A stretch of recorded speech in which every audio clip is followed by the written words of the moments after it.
ಎಲ್ರಿಗೂ ನಮಸ್ಕಾರ. ನಾನು ಅನಿಲ್. ನನ್ನ ಯೂಟ್ಯೂಬ್ ಚಾನಲ್ಗೆ ಸ್ವಾಗತ.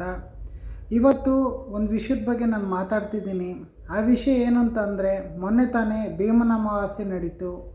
ಇದ್ರ ವಿಶೇಷತೆ ಏನು ಅಂತ ನಾನು ಮತ್ತು ಆಮೇಲೆ ನನಗೆ ಗೊತ್ತಿರೋ ಮಟ್ಟಿಗೆ ನಾನು ಕೆಲವೊಂದು ಇನ್ಫಾರ್ಮೇಷನ್ ಕೊಡ್ತೀನಿ. ಈ ಭೀಮನ ಅಮಾವಾಸ್ಯೆ ಯಾತಕ್ಕೆ ಮಾಡ್ತಾರಂತಂದರೆ, ಇದು ಮೇಯ್ನಾಗಿ ಆ ಭೀಮನ ಅಮಾವಾಸ್ಯೆ ದಿನ ಶಿವಪಾರ್ವತಿಯರು ಮದುವೆ ಆಗಿದ್ದ ದಿನ. ಮತ್ತು ಆಮೇಲೆ ಅವ್ರ ಮದುವೆ ಆಗಿದ್ದಕ್ಕೆ ಈ ದಿನನ ಮಾಡಿದ್ರು.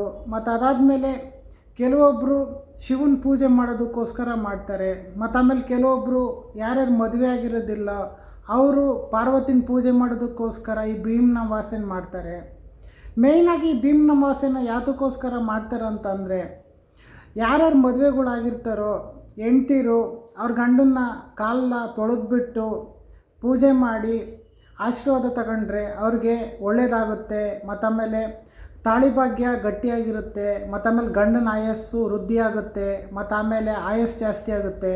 ಮತ್ತು ಆಮೇಲೆ ಸುರಕ್ಷಿತವಾಗಿರ್ತಾನಂತ ತುಂಬ ಹಳೆಯ ಕಾಲದಿಂದ ನಂಬಿಕೆ ಬಂದಿದೆ.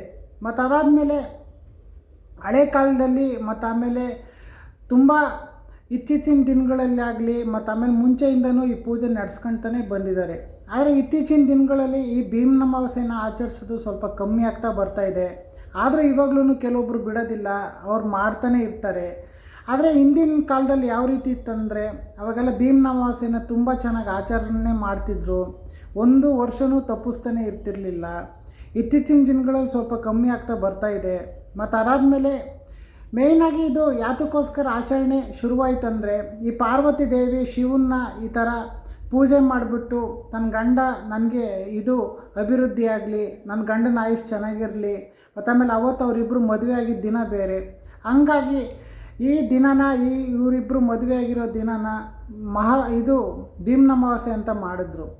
ಅವರಿಬ್ಬರು ಮದುವೆ ಆಗಿದ್ದ ದಿನವೇ ಭೂಲೋಕದಲ್ಲಿ ಮನುಷ್ಯರೆಲ್ಲ ಈ ಮಹಿಳೆಯರೆಲ್ಲ ತನ್ನ ಗಂಡನಿಗೆ ಪೂಜೆ ಮಾಡೋದಕ್ಕೆ ಸ್ಟಾರ್ಟ್ ಮಾಡಿದ್ರು.